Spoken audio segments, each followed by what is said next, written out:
2021년 8월 27일 LA 온누리교회 가정에서 함께하는 영상새벽 예배입니다. 오늘 말씀은 사사기 10장 1절에서 9절 주님의 징계에 담긴 속히 돌아오라는 외침입니다. 아비멜렉의 시대가 지나고 도도의 손자요 부하의 아들인 이사갈 사람 돌라가 이스라엘을 구하기 위해서 일어났습니다. 그는 에브라임 산간지대에 있는 사밀에 살았습니다. 그는 23년 동안 이스라엘을 사사로 다스리다가 죽고 나서 사밀에 묻혔습니다. 그 뒤를 이어서 길르앗 사람 야일이 일어났습니다. 그는 사사로서 22년 동안 이스라엘을 다스렸습니다. 야일에게는 30마리 당나귀에 탄 30명의 아들이 있었는데 그들은 30개 성읍을 다스렸습니다. 그리하여 길르앗에 있는 그곳을 오늘날까지 하봇 야일이라고 부르고 있습니다. 야일은 죽어서 가몬에 묻혔습니다. 이스라엘 자손은 여호와께서 보시기에 또다시 악한 일을 저질렀습니다. 그들은 바알과 아스다롯과 아람의 신들과 시돈의 신들과 모압의 신들과 암몬 자손의 신들과 블레셋 사람들의 신들을 섬겼습니다. 그들은 여호와를 버리고 더 이상 그를 섬기지 않았습니다. 여호와의 분노가 이스라엘을 향해 불타올랐습니다. 그분은 블레셋 사람들과 암몬 자손의 손에 그들을 팔아 넘기셨습니다. 그들은 그 해부터 이스라엘 자손을 괴롭히고 못살게 굴었습니다. 그들은 요단강 건너 아모리 사람의 땅, 곧 길르앗에 사는 모든 이스라엘 자손을 18년 동안 괴롭혔습니다. 암몬 자손들이 요단강을 건너 유다와 베냐민과 에브라임 지파와 싸웠습니다. 이스라엘은 심히 괴로운 상태에 놓이게 됐습니다. 할렐루야, 금요일입니다. 우리 함께 간절한 마음으로 주님을 바라보며 주님을 추구하며 우리 함께 찬양으로 나아가겠습니다.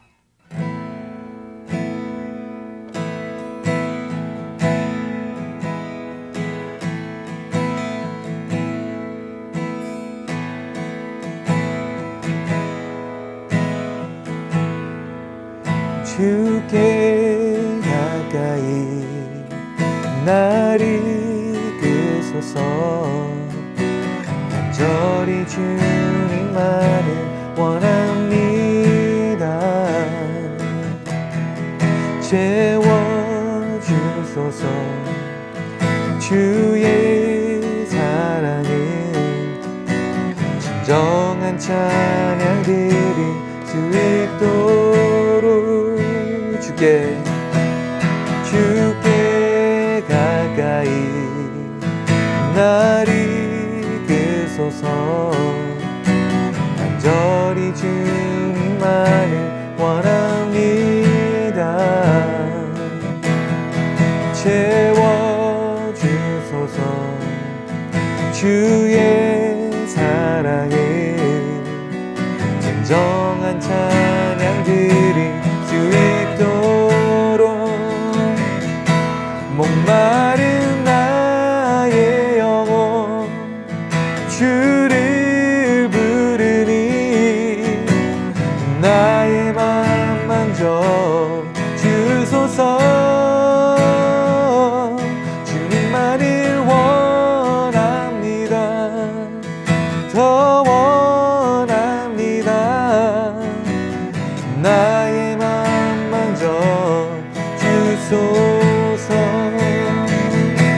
목마른 나의 영혼 주를 부르니 나의 맘 만져 주소서. 주님만을 원합니다. 더 원합니다. 나의 맘 만져 주소서. 나의 맘 만져 주소서. 아멘. 할렐루야.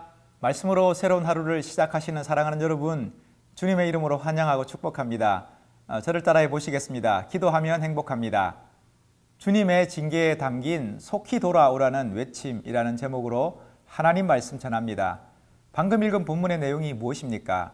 사사 돌라와 야일의 통치 시대와 그 이후 이스라엘 백성들의 타락상을 우리에게 보여주고 있습니다. 오늘 본문의 배경은 사사기 8장부터 이어지는 내용인데요. 미디안의 압제 가운데 신음하던 이스라엘 백성들은 하나님께서 기드온을 통해서 구원해 주십니다. 기드온의 통치는 40년간 이어집니다. 오랜 평화의 시기를 보내면서 미디안이라는 외부적 위험들은 사라졌지만 내부적 위기들이 스물스물 고개를 들기 시작합니다. 이것이 표면화되어 나타난 것이 바로 아비멜렉의 등장입니다. 기드온의 아들인 아비멜렉은 자신의 이복 형제 70명을 한자리에서 죽이고 이스라엘의 통치자임을 자처합니다. 그야말로 비정함과 잔인함의 시대죠. 평화와 번영의 시기 속에서 부추겨진 인간의 욕심과 그 야망의 결과입니다. 지나친 세속 권력애로의 집착이 여호와 신앙에서는 찾아볼 수 없는 그 비정함과 잔인함을 낳은 것이죠. 소설가 윤헌길의 작품 완장의 배경은 전라북도 이공리라는 시골 마을입니다. 고향으로 내려와 시간만 죽이면서 살아가는 주인공 임종술은 마을 사람들의 인정을 받지 못하는 골칫거리였습니다. 어느 날 마을 유지였던 최 사장은 임종술에게 마을 저수지 관리 자리를 제안합니다. 이에 임종술은 노랑 바탕에 파란색으로 감독이라는 글씨를 새기고 빨간 가로줄을 그은 완장을 차고 다닙니다. 그야말로 완장의 위력은 대단했습니다. 순식간에 사람들로부터 선생님 소리를 듣게 되고 버스도 공짜로 탈 수 있게 되었습니다. 완장을 한껏 내세우며 마을 저수지를 마치 자기 것인 양 사람들을 험하게 대합니다. 작은 권력에 취한 임종술은 급기야 저수지의 주인인 최 사장에게도 나가라 마라 소리를 지릅니다. 이 일로 인해서 최 사장은 종술을 회고하고 오랜 가뭄으로 인해서 그만 저수지 사업을 접어버리고 맙니다. 니체는 권력의 의지에서 인간의 의지는 필연적으로 권력을 지향하고 있다고 설명합니다. 그래서 인간은 더 많은 통제 수단을 가지려고 합니다. 오늘 본문의 배경이 되는 사사시대가 이와 같은 상황이죠. 가나안 땅에 정착해서 살아가는 이스라엘 백성들은 스스로의 통제력과 지배력을 점점 확대해 가고 있었습니다. 하나님의 그 직접적이고 적극적인 개입이 아니라 일상적 통치 구조로서의 제도적 사사직에 의지하기 시작한 것이죠. 이것이 권력의 집중과 과잉을 만들었고 인간의 욕심은 권력의 의지를 한껏 부풀렸던 것입니다. 하나님으로 만족하지 못했던 시대, 하나님을 온전히 신뢰하기보다 스스로 인생의 주인이 되기를 바랐던 시대가 아비멜렉이라고 하는 비정하고 잔인한 인물을 낳은 것이죠. 이것이 오늘 본문의 배경입니다. 아비멜렉의 시대가 지나고 도도의 손자요 부하의 아들인 이사갈 사람 돌라가 이스라엘을 구하기 위해서 일어났습니다. 그는 에브라임 산간지대에 있는 사밀에 살았습니다. 그는 23년 동안 이스라엘을 사사로 다스리다가 죽고 나서 사밀에 묻혔습니다. 그 뒤를 이어서 길르앗 사람 야일이 일어났습니다. 그는 사사로서 22년 동안 이스라엘을 다스렸습니다. 야일에게는 30마리 당나귀에 탄 30명의 아들이 있었는데 그들은 30개 성읍을 다스렸습니다. 그리하여 길르앗에 있는 그곳을 오늘날까지 하봇 야일이라고 부르고 있습니다.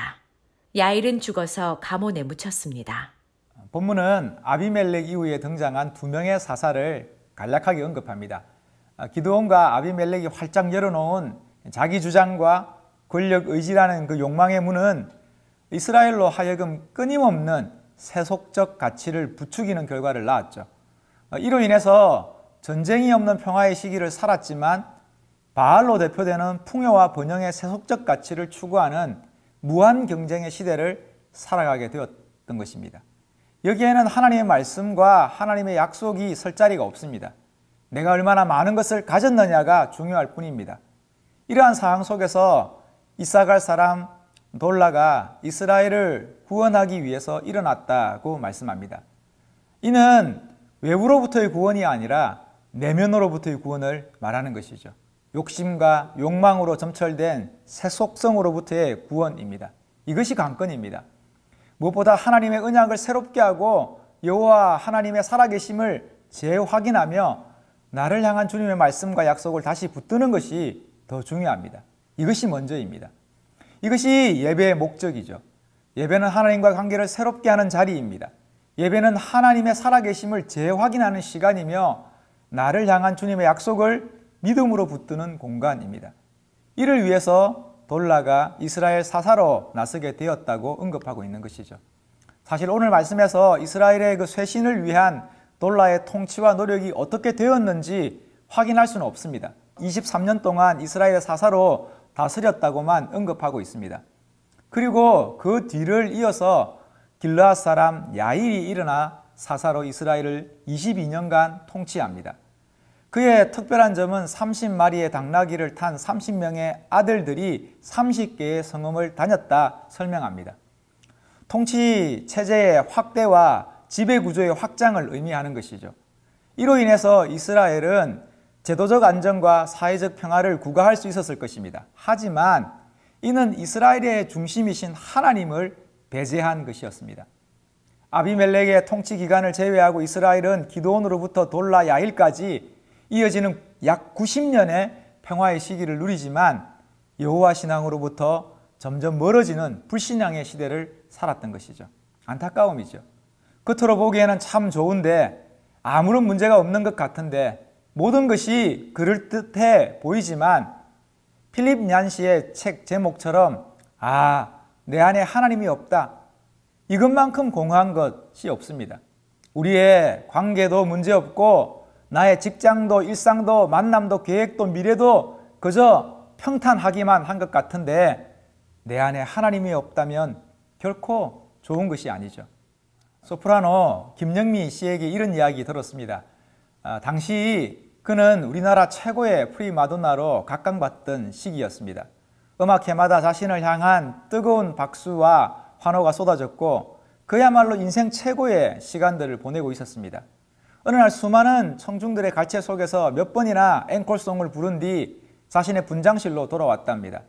분장실의 문을 여는 순간 정말 견딜 수 없는 외로움과 공허감에 주체할 수 없는 눈물이 쏟아지더랍니다. 그러면서 자신이 깨달았답니다. 내 안에 하나님이 없구나. 겉으로 보기에는 모든 것이 잘 되어가는 것처럼 보이지만 하나님 없는 평화, 하나님 없는 성공, 하나님 없는 열심만큼 위태로운 것도 없는 것이죠. 그러니 하나님 붙들어야 합니다. 하나님 찾고 구하며 바라며 의지해야 합니다. 우리 주님 꼭 붙어 있어야 합니다. 이스라엘 자손은 여호와께서 보시기에 또다시 악한 일을 저질렀습니다. 그들은 바알과 아스다롯과 아람의 신들과 시돈의 신들과 모압의 신들과 암몬 자손의 신들과 블레셋 사람들의 신들을 섬겼습니다. 그들은 여호와를 버리고 더 이상 그를 섬기지 않았습니다. 여호와의 분노가 이스라엘을 향해 불타올랐습니다. 그분은 블레셋 사람들과 암몬 자손의 손에 그들을 팔아 넘기셨습니다. 그들은 그 해부터 이스라엘 자손을 괴롭히고 못살게 굴었습니다. 그들은 요단강 건너 아모리 사람의 땅, 곧 길르앗에 사는 모든 이스라엘 자손을 18년 동안 괴롭혔습니다. 암몬 자손들이 요단강을 건너 유다와 베냐민과 에브라임 지파와 싸웠습니다. 이스라엘은 심히 괴로운 상태에 놓이게 됐습니다. 사랑하는 여러분, 이어지는 내용이 무엇입니까? 이스라엘의 우상 숭배와 그로 인한 암몬과 블레셋의 압제와 괴롭힘이 본격화됩니다. 한마디로 죽을 지경인 것이죠. 하나님 없는 자아 시련의 끝은 언제나 우상 숭배로 나타납니다. 자신의 욕심을 극대화할 때 나타나는 것이 바로 우상 숭배입니다. 즉 끊임없는 자기 주장과 자기 추구가 곧 우상 숭배입니다.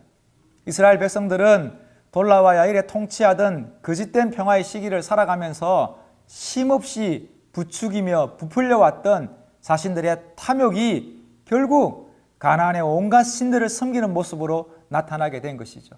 이스라엘 백성들은 바알과 아스다롯뿐만 아니라 아람, 시돈, 모압, 암몬, 블레셋의 온갖 신들을 섬겼다 언급합니다. 그뿐만이 아니라 그들은 여호와를 버리고 더 이상 하나님을 섬기지 않았다 고발하고 있습니다. 그들은 지금 여호와 하나님을 폐기 처분해버린 것이죠. 그들은 여호와를 풍요와 번영과 발전의 시대에 맞지 않다고 판단한 것입니다. 하나님의 유효기간은 이제 끝이 났다고 그 수명이 다했다고 결정해 버린 것이죠. 바야흐로 지금은 가나안 신들의 시대라 생각했던 것이죠. 이 어처구니를 어떻게 할까요? 그래서 더 이상 자신의 삶에 하나님의 말씀을 묵상하지 않기로 한 것이죠. 자신의 삶에 하나님의 말씀을 적용하고 하나님의 말씀에 순종하여 살아가기를 중단한 것입니다. 오늘 성경은 이것이 그들의 고통과 고난과 압제의 원인이라고 언급합니다. 다른 이유가 있고 다른 원인이 있는 것이 아닙니다. 하나님이 우리 인생의 실마리이며 마중물이며 해결의 단초입니다. 그래서 예수님께서 나를 떠나서는 너희가 아무것도 할 수 없다 선포하신 것이죠. 그러니 다시 하나님께로 돌아가야죠. 전심으로 하나님께 예배하며 그분의 말씀 붙들어야죠. 주님께로 돌이키기를 주저하지 말아야 합니다. 오늘 성경은 이스라엘 백성들이 블레셋과 암몬의 그 괴롭힘 속에서 18년 동안 시달렸다고 언급하고 있습니다. 왜 그들은 그토록 오랜 기간을 압제와 고통 속에서 있어야 했을까요? 우린 흔히 어려운 고난의 시기 속에서 이렇게 생각합니다. 이번만 잘 지나가면, 올해만 잘 버티면, 이번 한 번만 잘 넘어가면, 이 문제만 잘 해결되면 모든 것이 잘 될 것이라고 생각합니다. 착각입니다. 인생의 어려움을 만났을 때 우리는 어떻게 기도합니까? 하나님께서 이번 고비만 잘 넘기게 해주시면 나머지는 자신이 알아서 잘 헤쳐갈 수 있을 것 같은 것처럼 그렇게 하나님께 이번만, 한 번만이라고 기도합니다. 사랑하는 여러분, 정말 이번 한 번만이면 나머지는 스스로 잘할 수 있습니까? 하나님께서 뒤에서 살짝 밀어주시고 앞에서 조금 당겨주시면 제 힘으로 1등도 하고 성공도 하고 결혼도 하고 생각했던 것도 이루고 출세도 할 수 있는 것입니까? 나머지는 정말 문제가 없는 것입니까? 그런 능력이 우리에게 진정이 있기나 한 것입니까? 몽매한 착각입니다. 우리의 모든 것이 하나님 안으면 안 됩니다. 그러니 매 순간 하나님께 매달려야 합니다. 이스라엘 백성들도 이 또한 지나가리라 여기면서 암몬의 괴롭힘을 견뎠을 것입니다. 이번 고비만 지나면 누구보다 잘할 수 있을 것이라 자신하지 않았겠습니까? 그렇게 해서 1년이 지나고 2년이 지나고 10년이 지나고 18년의 세월이 흐른 것이죠. 그제야 스스로의 확신과 믿음을 내려놓고 하나님께 매달리기 시작한 것입니다. 이번 한 번 잘 넘어간다고 저절로 해결될 인생이 아니라는 것입니다. 올해만 잘 넘어간다고 이 문제만 잘 해결된다고 술술 풀릴 문제가 아니라는 것입니다. 하나님의 전적인 도움 없이는 불가능합니다. 하나님의 그 전폭적인 은혜 없이는 살아갈 수 없는 것이 우리의 인생입니다. 그러니 주님께로 돌이켜야죠. 그러니 주님께 엎드려야죠.